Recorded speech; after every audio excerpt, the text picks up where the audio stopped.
Alright guys, how's it going? Around 3 weeks ago I first introduced a topic that hitherto, perhaps surprisingly, had gone undiscussed on my channel. That topic was ray tracing, and a few weeks back in my GPU state of play, catching up and what's next for graphics video, I said this. And while watching through this, it became very clear to me that whether or not ray tracing becomes the next big thing, Nvidia will be heavily pushing for it anyway. And the reason for this has to be that their cards, current and future being far more important here, will almost certainly have some advantageous ray tracing capability. This rasterization to ray tracing presentation at GDC 2018 was aimed mostly at artists, game artists, with Nvidia's main pushing point here being that the addition of certain ray tracing elements into their work should help them save a lot of time. I'll be going more in depth on this topic in a near future video, but one obvious way how this will be done is by using GameWorks for ray tracing. And here on this page we can see ray traced AO, ray traced reflections and shadows,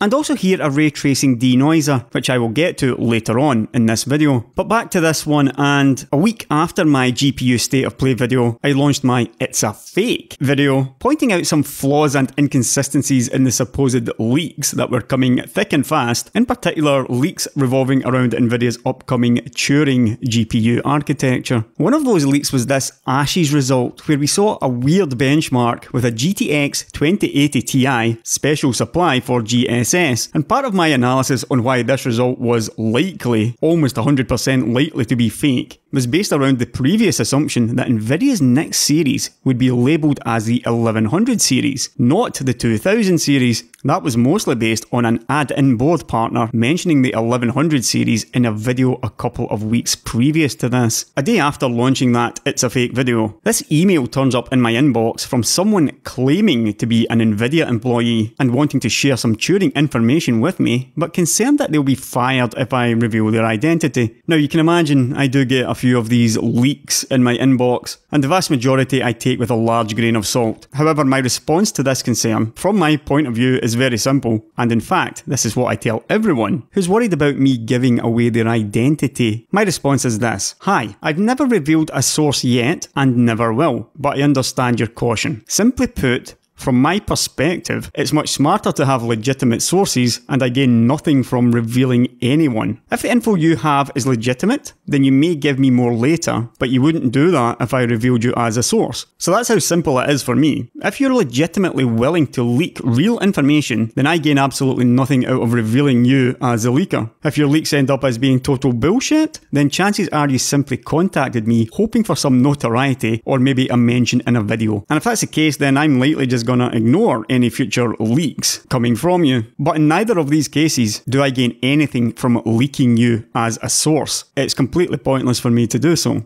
So a few hours later, I get sent a Turing transition roadmap with one or two surprises. And yep, you guessed it, first of all was the naming scheme of the 2000 series, not the 1100 series. And I'll be honest with you, I immediately disliked this leak due to that. But then something even more surprising about the naming scheme caught my eye. Apparently, according to the leaker, there will be 2 new cards launching at SIGGRAPH in August. That's only in a few days' time, in fact. And as per this leak at least, let me exclusively introduce to you the all-new Titan RTX. And also launching will be an RTX 2080. Now when this finally sunk in, I thought, Nvidia, your marketing is absolutely genius here. GTX sounds really good. It gives the impression of speed and performance. GT at least is synonymous with speed, like high performance cars. Adding an X to the end of that makes it sound extra good. But RTX also sounds good. It rolls off the tongue very nicely, and it also happens to be the name of Nvidia's ray tracing technology. Most important though, and this is the genius part, Nvidia, with one simple change, the obsolete, in your head at least, the obsolete, every single GeForce card that ever went before. If you own a GTX, once Turing launches, you own backward technology. If you don't have an RTX, then you have no, or very limited at least, ray tracing capability.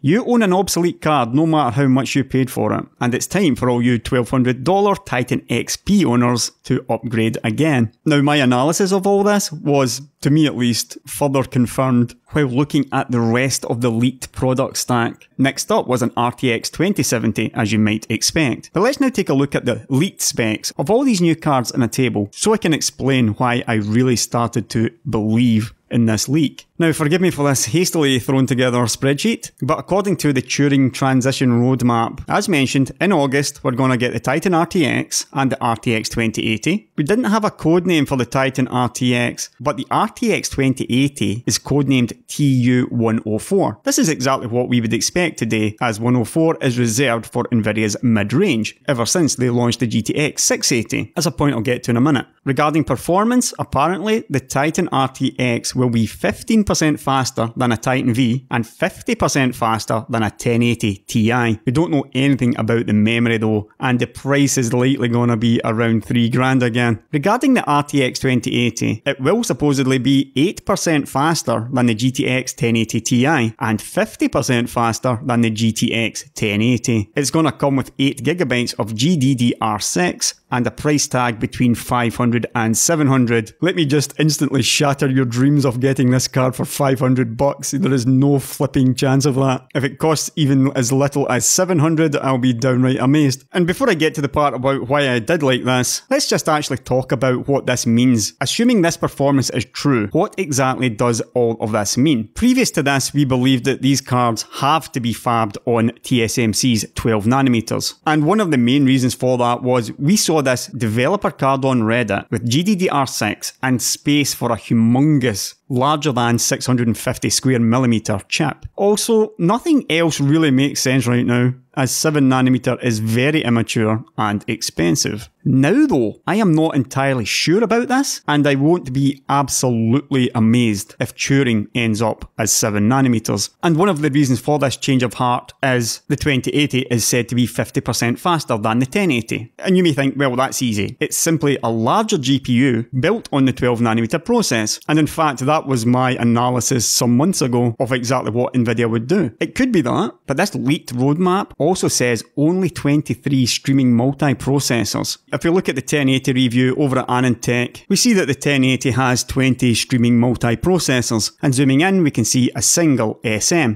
So 20 on the 1080, only 23 on the 2080, and that is 15% more, which is not nearly enough to reach 50% more performance, without either a large performance increase in either the Turing architecture itself or in clock speeds. Now, Nvidia will be comparing their 2080 to the Founders Edition 1080, because that's the slowest version you can get your hands on, and the 1080 Founders Edition probably comes in with an average clock speed around about 1800 MHz. So even if this RTX 2080 has a 2.1 GHz clock speed, which would seem pretty unlikely for TSMC's 12nm. Remember, 12nm is basically just 16nm with a much larger reticle limit. The performance characteristics are identical, at least according to TSMC themselves. So we should not expect anything faster than 2.1 GHz, and even then, that is really pushing the limits of that process. There are plenty 1080s out there that only do 2 GHz. But even 2.1 GHz with 23 streaming multi-processors, that is still not good enough to get 50% faster than the GTX 1080 Founders Edition. So putting this simply, if this leak is true, the Turing architecture must have made more advances at the core level within each streaming multi-processor. Either the cores themselves have improved, or there are more cores per streaming multi-processor. You can call that IPC if you want, although I don't do that for GPU. It's either got to be a more advanced architecture, or alternatively, it is higher clock speeds on 7nm, say around 2.5 GHz. It's got to be one of those two, or this leak is just garbage. Choose one. Moving on though to the RTX 2070, and something which at first I just didn't like at all, and that was a different chip codename of TU106. And like I just said, for the past, 7-8 years, we've seen Nvidia launch the 1080 and 1070 together. Previous to that, the 980 and the 970 together. And way back in 2012, it was the 680 and the 670. All of those were the same chip. The 1080 and the 1070 were GP104, GM104 for the Maxwell 980 and 970, and GK104 for Kepler. However, Big Kepler, that is GK110, did launch as the 780, while the 770 was a rebranded 680. So there were actually two different chips there for the 780 and the 770. And Nvidia tends to do stuff like this when they've got a big lead. And again here, we appear to have two different chips with Turing, or at least the mid-range ones, TU104 and TU106. And why didn't I like this? Simply put, it's because there is no cut-down version of TU104. And thinking about it now, the answer is staring me right in the face. The 2080 is a severely cut-down version already, hence the odd number of 23 streaming multiprocessors. I wouldn't be at all surprised if the TU104 chip itself had maybe even 30 streaming multiprocessors, and you maybe even get a 2080 Ti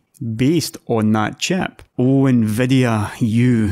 2080 Ti on the mid-range chip? This is everything I would expect Nvidia to do. But the RTX 2070 is said to be 17% faster than the GTX 1080 and 40% faster than the GTX 1070. And it comes with 7GB of GDDR6. There's something odd about this that I don't quite like, but I can't quite put my finger on it either. It's supposedly a different chip from the 2080, yet it appears to have the same kind of cut-down memory system that we saw with the 970. Just double that infamous 3.5GB and you get 7. But why would it be a different chip then? Couldn't it just have cut down TU104 even further? Maybe. Price is said to be between 300 and 500. Once again, I would bet heavily on it being much closer to the latter. Anyway, that is the final Turing RTX. But wait, what about the 2060 and 2050, you say? Oh, they're there. It's just that they're not RTXs. Oh, Nvidia, you.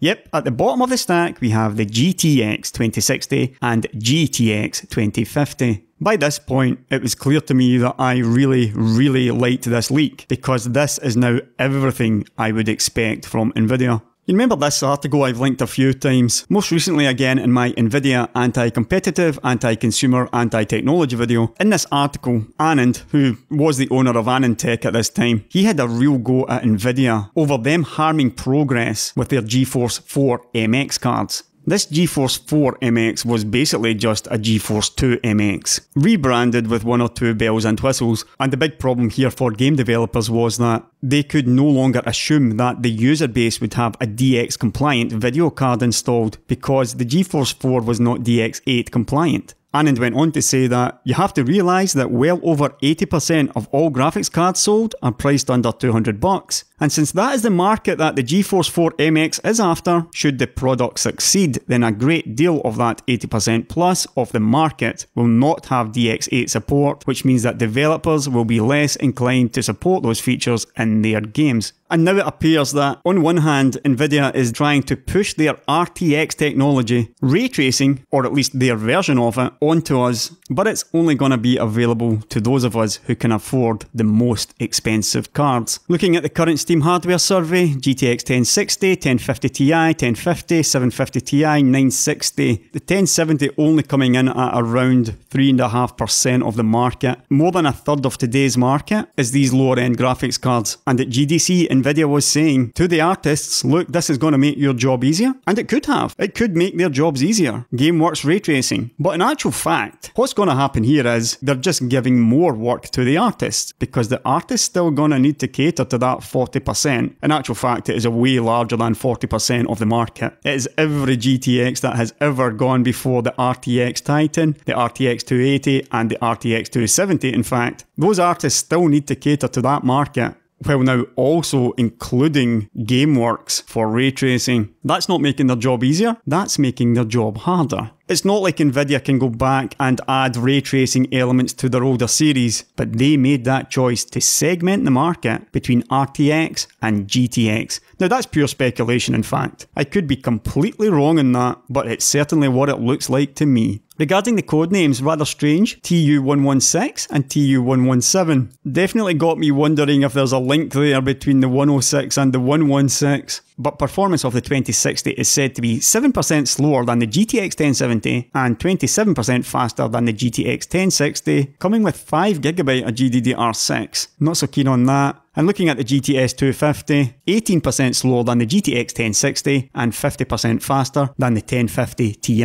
And that is pretty much most of the leak. But let's take stock for just a minute and figure out exactly what is going on here. It was back in March when there was almost an explosion of ray tracing news came onto the scene. We saw the epic Star Wars demo and Microsoft and Nvidia both announcing ray tracing technologies. Real-time ray tracing, the holy grail for lifelike lighting, reflections and shadows, and that it's been way too demanding for real time until now. Back then Nvidia were only confirming that some indeterminate functionality in Volta does accelerate ray tracing, with them also describing Volta in a separate blog post as having a ray tracing engine. And they also mentioned that they have the ability to leverage Volta's tensor cores in an indirect manner, accelerating ray tracing by doing AI denoising. And this denoising thing looks like it will be a massive advantage for Nvidia. And as you can see in this video, it really is very clever stuff. On the left we can see normal ray tracing, on the right we can see ray tracing with the AI accelerated denoiser. And essentially, at a very high level, what's going on here is, on the right hand side, we get a few ray tracing samples and then the AI is smart enough to build the final picture way faster than waiting on all the rays on the left. It's very clever stuff and I'll be talking a lot more about it in future. It's still not fast enough for gaming, clearly, because we can see the picture being built before our eyes. But the right side is an awful lot faster than what we see on the left, and it is now no longer difficult to imagine that we're an awful lot closer to real-time ray tracing. AI denoising is going to play a major part in this, and with optics, Nvidia is clearly leading the way here. Whether or not this actually requires tensor cores, or maybe this is even something that is fixed function in the new Turing cards, we simply don't know yet. We're going to have to wait and see. But looking through Nvidia's blogs, there's only one thing they're talking about today. Most recently, adaptive temporal anti-aliasing, extending temporal anti-aliasing of rasterized images with adaptive ray tracing. At the beginning of the month, a ray tracing pioneer explains how he stumbled into global illumination. Jay Turner-Whitted, one of the pioneers of ray tracing and now an Nvidia employee. And again, as was mentioned in my leaked email, SIGGRAPH 2018, on the 13th of August, Jensen Huang will be taking the stage, and Nvidia will be driving new levels of realism in professional graphics with ray tracing, deep learning, and quadro graphics. And in this chart, which I managed to get hold of, we can see there's gonna be an awful lot of talk on ray tracing at SIGGRAPH. This is an embargoed document, RTX for the M&E industry. That's media and entertainment. And here we see the chart. And again, some denoising. But if all this is still not enough to convince you, how about this? Over at Justia, company profiles and Nvidia trademarks. You can see Nvidia DGX Pod, Nvidia DGX Super Pod, GT. That's an interesting one to file recently. GTX, GTR, GTS, we know all of these ones, but scrolling down just a little further and we get to Quadro RTX and GeForce RTX. All those blogs, all the people talking at SIGGRAPH, and now we see Nvidia has trademarked the name. It really looks like RTX will be replacing GTX. Now to finish this one off, it's been a bit different. Again, I'm talking about graphics. There's been absolutely no mention of AMD. So let me just rectify that a little by showing where the leaked documents suggest AMD will compete. Apparently, Vega 20 is going to be competing with this Titan RTX. Competing in what? I'm still not sure. Navi 10 with GDDR6 should be a competitor to the RTX 270. I think we can safely say that's unless ray tracing is used, and the supposed Navi 11 with GDDR5 is supposed to be the competitor to the GTS 250. Frankly, I'll believe this when I see it. More interesting to me is the question of, are these cards going to be 7nm or 16nm? Here's the reality of this. If these chips are 16nm, they're simply going to be larger chips using more power. It's that simple. And based on the performance of the 2080, there must be an improvement in the Turing architecture. In other words, it's not just another Maxwell, another Pascal. That is if it's 16 or I should say 12nm. If it's on 7nm, these will be very, very small chips, almost certainly very power efficient and also very expensive. I must say though, I really do like this idea of this RTX 2080 being a very cut down TU104 with then perhaps a 2080 Ti coming later, either the full version of this TU104 or a less cut down version of that. That's the only real difference here. If it's 7nm, it's going to be more expensive right now and much more efficient compared to 12nm. 7nm right now is very expensive, but the prices are coming down every month. The prices of these graphics cards, however, probably won't come down anything like as much because there's simply no competition there. Is it too early for 7nm? We thought it was too early for 14nm the last time, and yet Nvidia rolled out these cards very slowly over months, and the scarcity simply increased demand and put the prices even higher. That's what happened 2 years ago with Pascal. Months of extremely high demand, very high prices, people lost their minds over it. The biggest difference is this time, AMD are nowhere to be seen, meaning that you probably get to pay even more for even longer. We already saw the epic Star Wars demo, very impressive demo, incorporating both rasterization with some elements of ray tracing, and obviously done on some extremely expensive hardware. FutureMark also released their own DirectX ray tracing demo, and guys like Electronic Arts are getting involved in it as well. And let me just be crystal clear here to all of you. Nvidia is in absolute control of gaming. Absolute control. And I simply no longer care about the GPU market being a complete shit show. I just don't care. AMD